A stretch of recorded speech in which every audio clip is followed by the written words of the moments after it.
Hello once again, everybody. Welcome to the Mario Cristobal Show. Joe Zagacki, Don Bailey Jr., and of course, University of Miami head coach Mario Cristobal. And this week, the Hurricanes back home. Stanford, 7 o'clock at Hard Rock Stadium, looking for a nice crowd on Saturday to take on the Cardinal in a big game for the University of Miami. Well, they're all big, no matter what. All big games. And Coach, let's look back real quick. Louisville Cardinals, hard-fought game, 24-21. Tough mountain to climb, yet you're 36 yards away from winning the game with 31 seconds to go. So your team was right there at the end. Yeah, you know what? We didn't coach well enough. We didn't play well enough. We didn't execute well enough. We every win, every loss, we take it together as a team and got right at the film and confronted and demanded the most of ourselves as a program to make sure that we can move forward, correct these mistakes, and become a better football team. So did that, and making sure that our focus is entirely on Stanford. Coach, the last time we sat in these chairs, you said to Joe and I and the listening audience that Louisville is the most complete team that Miami will play, and that they were. They were. They have some really explosive playmakers, and they certainly had us on our heels early, and we found ourselves fighting back and clawing back. And despite having several issues with penalties and turnovers, we had the ball again right down there at the 31-yard line with 36 seconds left to go and a chance not only to tie the game, but to win the game. And we didn't finish it. And that, again, that's on all of us as coaches and players. Can you take us through the options you had when you were down there? Don and I were talking on the broadcast. You're at the 31, you got 36 seconds. You can throw to the end zone if it's a safe one that's either in someone's hands or out of bounds. You could play for a field goal. Your thought was going for the win, though, right? And what are your options? That's a great scenario to be in. You got to think of it as 1 yard per second. Right, to be on schedule to move the ball, especially when you have 2 timeouts and when you're under 2 minutes on the clock, where every first down is a stoppage as well. So we felt very confident about the situation we were in and the play calls that we had. We, we didn't coach it well enough. We didn't execute it well enough. Coach, I want to go to the defense for a second. Miami threw the 4 interceptions, of course, but the defense held pat. I mean, 0 points after the takeaways. 0 points after any of the turnovers, correct, which is an incredible stat. The points given up were on the margins. The penalties that led to really short fields for Louisville, the penalties that killed drives or made us settle for field goals instead of going for touchdowns. Things like that really added up in the neighborhood of anywhere from 14 to 18 points. And when the margins are smaller and smaller as the year goes on, you can't give those plays away. You could probably make an argument, maybe in the autopsy you guys did look at this. Coach Dawson did talk about last week touchdowns over field goals, and you said you had to settle for 2 field goals inside the red zone after Malachi got it down to the 9, and there was another one.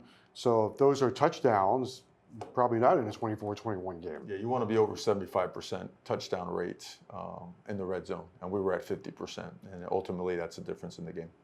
Coach, when you talk about the effort of your football team and you're down to 31 seconds, this team kept fighting and fighting and fighting, and yes, the penalties, yes, the takeaways, but no surrender. Absolutely, and that's we have really good people, and we have really good competitors and people that really, really want to win. And there's a strong belief that regardless of any injury, any situation, any big play, good play, bad play, that we can overcome that and turned it into a W. And we got ourselves in a position to get that done, but we fell short at the end. You did mention, Don talked about no points after the turnovers, and they got the 14 pretty quick. And one of them, as you mentioned, a very short field. But then the next 6 drives, you stymied them and held them to 3 points. Maybe take us through if you had to make adjustments or why you were able to settle down and hold their offense down. That's right. Just got our cleats in the ground. And we were, I'd say, more detailed in our communication, more detailed in our positioning, in our alignments, in our eye discipline, and started just playing more of the brand of football that we have been playing. We just didn't do it as a team consistently enough. We have been playing very good complementary football, offense, defense, and special teams together, and there was a night where we did not do that. The Mario Cristobal Show is brought to you by your local Kia dealers. Discover what happens when rugged capability meets true performance. It's the perfect balance of quality, dependability, power, and style. Learn more at kia.com. Kia, movement that inspires. Again, you mentioned expect the unexpected from Coach Brom, and he certainly delivered that the first couple drives. and it led to points for them as well. Absolutely. You got to give credit where credit is due. We hurt ourselves, but they also made some really good plays. I know this drives you crazy. 9 penalties, 63 yards. It's back-to-back games. The number has been pretty high. What are the things that you do to address the penalties? Well, I mean, number one is acknowledge it. You eat it like a grown man. You take it on and you confront it, and then you dig into why is it happening, because pre and post snap penalties will get you beat, and they certainly did tonight. And Coach, you go through a season, and the deeper you get into the season, the more every opponent knows about you, and the intel that's out there, not only on the tape but from the other teams, it just makes the margin for error even smaller, and also the margin for victory very difficult. The margins will become smaller and smaller. I mean, you see it across college football and pro football every single week. So you really can't give plays away. There's going to be some plays that may not go your way due to a batted ball, right, a funny bounce or whatnot. So you can't control those. But the ones that you can control, especially the pre and post snap stuff, you have to control that, because that will come back and hurt you in some way, shape, or form. And it has. And myself, the coaches, our team, we have not done a good enough job eliminating those penalties. We're at work at it relentlessly, and we'll find a way to get that done and move forward, because, a reminder, this is the same team that won 5 straight games against maybe the toughest out-of-conference schedule in the country. So we know how to do it. We have to do it on a consistent basis, because the games get harder and harder. It's not like they didn't have good players as well. The receiver Bell, really good wide receiver. The running back Brown, really good running back. And they had a plethora of guys on defense that good players, several that probably will play at the next level. Everybody that we play against, and every team in the country, has good players. And anyone that doesn't believe that during preparation is in for a surprise. Every team has good players. And every team, as you mentioned, has film on you, makes phone calls to other teams that have played against you, coaches that have coached against you. And therefore, your preparation and the fixing of the issues that you have as the season goes on is critically important. You can't move on to the next opponent until you address the issues that you had in the previous game.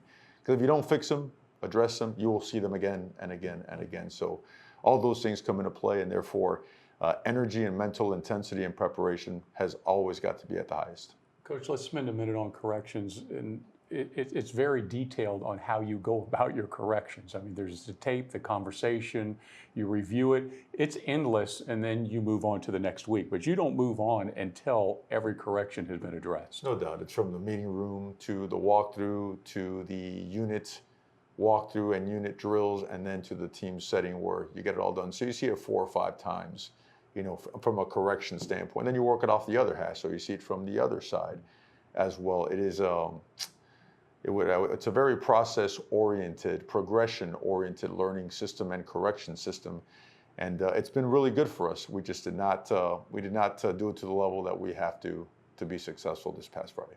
I heard you say earlier, in college football today, humility is right around the corner, and it's interesting because if you looked at depth charts a couple of years ago, you'd see a lot of freshmen, sophomores, redshirt sophomores. Now you look at depth charts and you see 5th year, 6th year guys across the country. Has college football become more sophisticated, more physical? Because now guys are staying in school longer, I guess, transfer portal, all of those things. It seems like that has also closed the gap from super teams to good teams to great teams, making the games even more competitive. And it's a game of matchups too. And if you could find one and expose one, then obviously you could get yourself an advantage, or be at one if you can't prevent it. So it's again, it's becoming more and more competitive, and there's more and more parity. And therefore, every time you prepare just like a prize fighter, where every single fight is the fight of your life, right? Keep arousal and intensity really, really high to make sure you prepare to the best of your ability.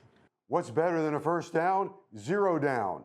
Go to AutoNation now to shop a large selection of cars and trucks with 0 down payment available. Find your next car now. Visit AutoNation.com today. Win, lose, or draw, you go into a ball game and you don't give up any sacks in that category. That's a successful day. Yeah, pass protection was really, really good. A lot of time throw the ball, albeit the 1 4th down play. But aside from that, if we didn't have good people that were competitors and work hard, that game wouldn't have been in our own possession to win or tie at the end. So there's a lot to learn from, a lot to grow from, and certainly our guys are eager to get back on the field like we did this morning. Coach, was it frustrating not to be able to get the run game going consistently? It was. It was. And you know what? Sometimes we just have to do what we do. Look, everybody's doing their best. Everybody, and it did not work out on Friday night. So we have to make sure that we give ourselves always the best schematic, technique, fundamental advantage that we possibly can, coach it to the highest level, learn it to the highest level, and go out and do the most important thing, and that's execute. At the end of the day, it's executing, right? With physicality, right? By being relentless. And we've got to make sure we get more consistent result in regards to that. You talk level of competition, Coach. You say creating an advantage, whether it's a Miami advantage, which you have an opponent that's spending the same amount of hours as you are trying to create an advantage for him. How do you go through and ultimately pick out what should work? Well, I mean, the tape is the tape. And it's not just last week's tape. It's what they've been doing all season. And then you dig back into, okay, how have they successfully attacked structures like ours? Do we got to go back to the 22 game when this coordinator was at so-and-so school against such and such school that we worked at, or that runs a similar scheme than we do? You got to dig deep, and you make sure that every play call that you have is as airtight as it could possibly be. If it has too many holes in it, if there's a high risk factor of it not working out, then you just scratch it from the game plan, right? Because at the very worst thing you could have is a negative play, a disastrous play, a turnover. So those things are always at the forefront, and it's a relentless process. And when you have a bye week, you have time to do that. And bye week 1 worked out well for us, and bye week 2 did not work out well for us. Hey, Coach, thank you very much for this week's high performance moment presented by Kia. Keontae Scott comes up with a huge play, Don Bailey. He certainly does, Joe. Taking the right angle, the player is stretched to the outside. He knocks the football, and look what happens. Picks it up, makes a great play. Keontae Scott earned this week's high performance moment presented by Kia.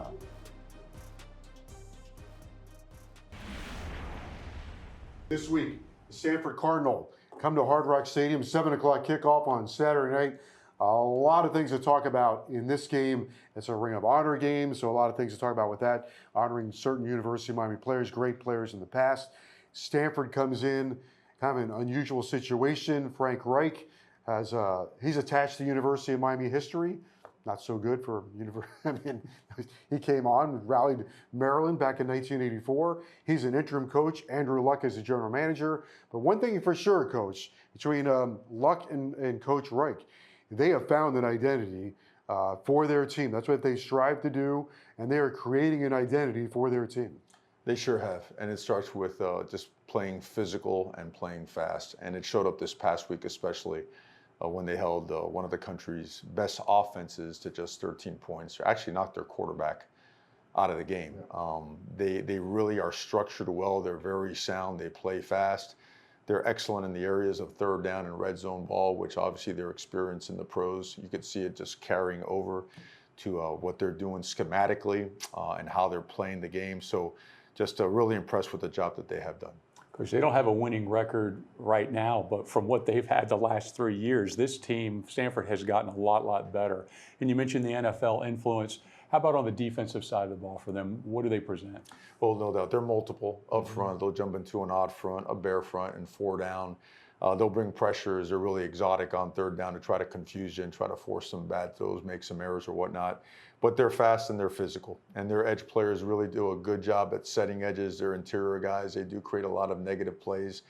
Their linebackers are physical. They communicate really well, and they fit the run schemes really well. You could tell they're really in tune with what's being called and how they want to execute it. Offensively, they are committed to running the football, right? Big offensive line, big tight ends. One of the tight end caught 6 passes the other night against Florida State. But they are committed to running the football. The back had over 100 yards against FSU. What do you see in their run game? See a big physical offensive line, just like you mentioned, and they take care of the C gaps and the D gaps with multiple tight end sets. And they get downhill, but they also get outside. Their backs are involved in the screen game. They spit the ball out there really well to their wide receivers also. And their concepts on third down, they're very pro-oriented. In other words, they understand matchups, they understand coverage structures, and they attack them really well. Last week, their tight end, and for the season so far, is the leading receiver, and they love him as a target. They do. They do, and he's a big physical guy with a real big catch radius. So whether he's covered or not, they're not afraid to put it into the vicinity where he has a chance to get it, and more times than not, he's come up with a big play. Their quarterback situation, they either have a veteran, Branson, who was knocked out of the FSU game, but got played at Oregon State for 5 years. The other quarterback, Brown, went 6 for 12 from Mater Dei High School, one of the top 300 players in the country, led them on a beautiful touchdown drive. So their quarterback situation, kind of either young or old, but two quality players. Really good football players in a really good scheme, and you can tell that they're very synchronized and very organized in what they do and how they call it. Because what you don't see errors made up front or tied into the pass game. Coach, you were a member of this conference. You played them, I believe, 4 times when you were at Oregon. And one thing that I've noticed on watching them is there is no lack of effort on any snap, offensively or defensively, out of this team. No doubt. That's the first thing our players noted in watching film on these guys over the weekend. Very physical, and they're playing real fast. And you could see all the improvements week after week that led to their victory on Saturday night, which by no way, shape, or form was that an accident. That was something that was in the making over the past couple weeks. The linebacker, middle linebacker, is a heck of a player, Rose, and I don't know, they got a bevy of guys in their secondary. The one knocked the quarterback out, but their secondary and that linebacking core tied together seems like they're playing at a pretty high level. They are, and they play together and they communicate, which is always rule number 1, right?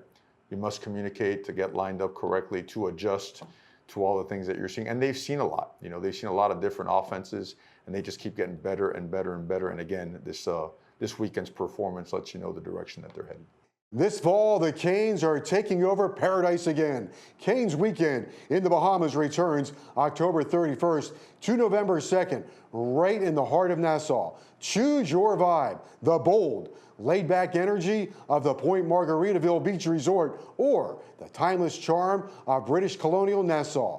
2 beachfront escapes, 1 legendary weekend. Enjoy special rates starting at just $159 per night, plus big-time fan energy. Lock it in now at Bahamas.com/Canes Weekend. Terms and conditions apply. Coach, they're number 91 defensive lineman, very active player in the middle, and another effort machine, to say the least. Another older guy, played a lot of football, very experienced, so he understands. He understands protections, he understands where the zone side is, where the man side is, how to attack it, the technique to use when he's aligned in certain, whether he's a 2-eye, whether he's a 2, whether he's a true nose or a 4-eye.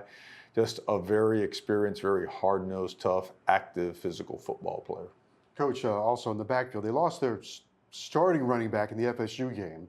The other kid, they listed him at 5'8" or 5'9". He carried the ball 28 times for 118 yards, and he caught passes.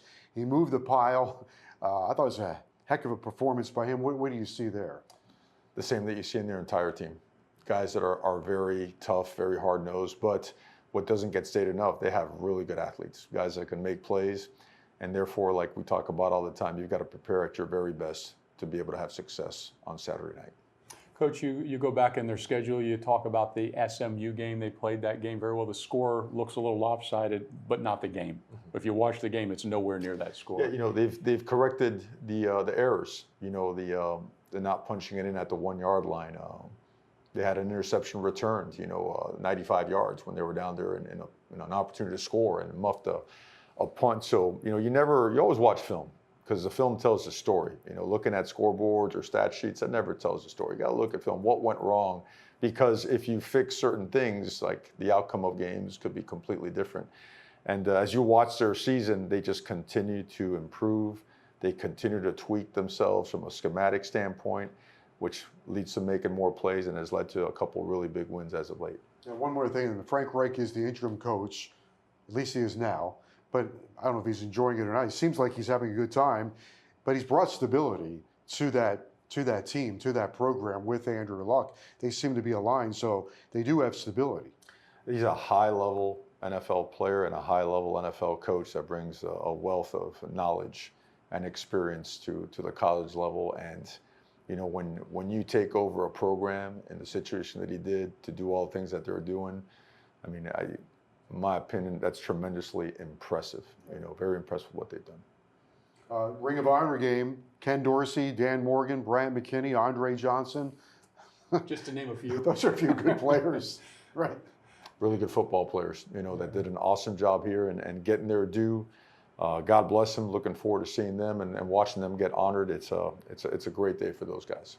Mike Rumpf also going into the University of Miami Hall of Fame. That's a nice honor for him, right? Absolutely. On your staff. And Mike does an unbelievable job with us in recruiting and development and being just a great colleague, an impact person. Mike Rumpf he's as good as it gets. UHealth is accelerating access to world-class care. With a new facility now open in Doral, UHealth Seoul Miami Medical Center opening in North Miami. The University of Miami Health System is redefining the future of healthcare across South Florida. As the region's only academic-based health system, UHealth brings top specialists, advanced research, and cutting-edge treatments directly to the communities it serves. Visit umiamihealth.org to learn more. Touch on Malachi Tony for a moment. He's doing a lot of things for you, catching the ball, throwing the ball, running the ball. He's been sensational. He's 18 years old. He's 18 years old and he continues to get better, fearless and relentless in his work and his approach to the game, and it keeps paying off. He finds the ball finds him, and when it does, special things do happen. So again, credit to him for the way he approaches the game and how hard he works and making sure that he does everything possible to help this team win. Isn't he an example of what you tell every recruit that comes in here or every player that comes in here? If you're prepared and you can help us win, you will play. It doesn't matter the age, the class, or the position. It doesn't matter age, class, position, or where you're from. Right. What jersey number you're wearing. I mean, it just doesn't, playing at a high level and winning doesn't discriminate. You make sure you do your best always by all the players, and it always works itself out because the film doesn't lie. Here at Miami, there are no narratives as to, playing, not playing, why this, why that. No, just work hard, do your job. It's going to work out really well. Malachi's another great example. No, you've had a lot of different things to get your arms around as the head coach here, but one thing for sure is, like you said, it doesn't matter if you're from South Florida, Los Angeles, Nebraska, wherever it is, 18 years old, 23 years old. If you're doing your job and you can help this team win, they'll be on the field.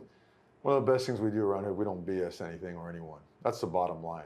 You know what? Just like this Friday, you know what? We didn't do a good enough job. We didn't coach well enough. We didn't play well enough. We didn't execute well enough. You know what? You get up off the mat like a grown man, you shake it off, and you go back to work. That's our job. That's our obligation. That's our responsibility. And being upset about it, being pissed about it, that's not going to change anything. Going out and working as a team like a grown man, that changes things. And that's what we're about. So let's get back to work.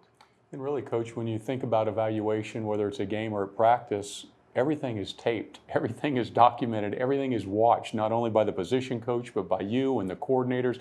And so the decisions to play or not play, they've been earned. That's always the case, and that's never going to change. It can't ever change, and the best part about it every single day, like you mentioned, you sit and you watch tape as a team, right? And that always tells a story. And the story right now for Miami is we're getting better and better. We didn't have our best night. We didn't play to the standard. But overall, we are, and we're going to keep progressing and getting better. Okay, well, this week it's a Saturday night game. You know my feelings on any other day. I understand. Okay, 7 o'clock, Hard Rock Stadium. We got 3 home games left. Fans will have all day to get ready for this one. And now, we're in the middle of October here playing playoff games. So this is about home field advantage. If Stanford has struggled in one area of their program, they've had a little tough time winning on the road, and you want to make it even tougher. Without a doubt, and our fans have done a great job all year long. We have a Saturday game, which, is important for our people to be there and to bring that juice, bring that energy. All right, Coach. Thank you, and the very best of luck. Thank you. Go Canes. That's University of Miami head coach Mario Cristobal. Thank you for joining us, and we will see you next week on the Mario Cristobal Show.